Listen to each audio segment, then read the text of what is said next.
happy here. I'm in Australia. I love Australia because they gave me a lot of things. They gave me life. My name is Mohammed. I'm 33 years old. I'm here to see Dr. John Best. He helped me a lot to get back to a normal life. The Australasian College of Sport and Exercise Physicians is the preeminent professional body representing specialists in sport and exercise medicine in Australasia. In recent years, this commitment to education has led to the development of online resources, resulting in the SEM Academy.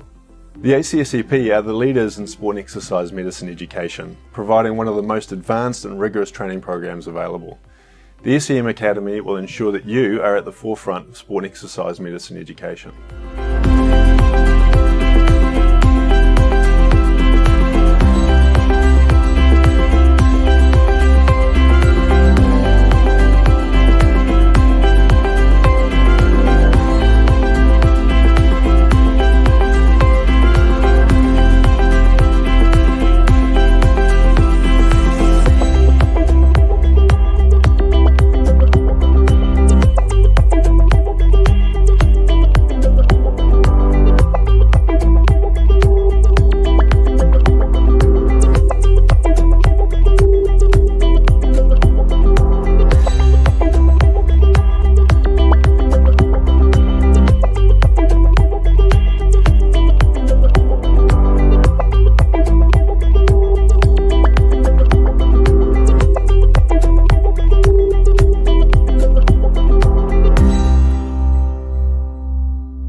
When I was a boy of 8, I fell in love with aviation. I wanted to be a pilot. At age 9, I broke my arm. I wanted to be a doctor. How could I combine those two for good? After wonderful years at school and university training in Adelaide, I enlisted for the Air Force. Aviation medicine, of course. Eventually the Air Force took me to Darwin. And on Christmas Eve of 1974, Cyclone Tracy struck my town. 90% of the town was devastated. There was no running water, no power, no communication. People had died, we did not know how many, and we had to evacuate that town. And I found myself in charge of the supervision of Darwin's evacuation, despite having lost everything we owned. We saw things that young doctors had never seen. Tetanus, snake bite, loss of eyes because of flying debris. We were without running water, without power. Diabetics were becoming unconscious.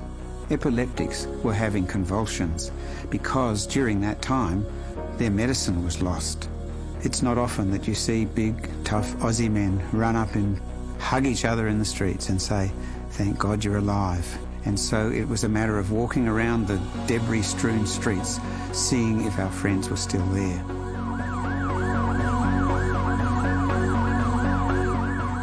Following my Air Force experience, my next venture was the Royal Flying Doctor Service.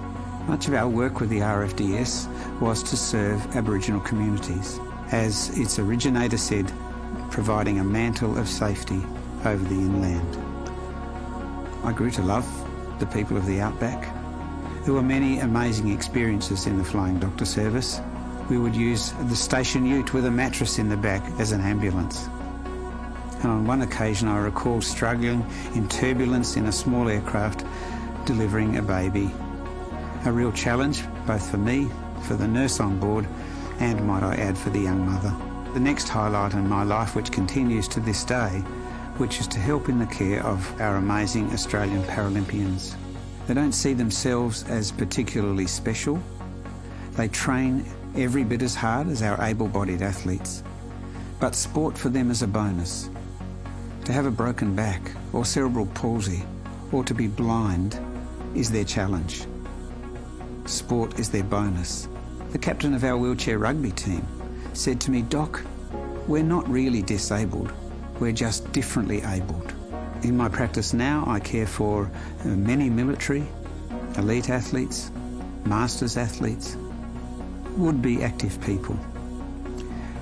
It's my burning desire that Australians will grasp the opportunity to regularly include daily activity in their lives for their life, because exercise is medicine.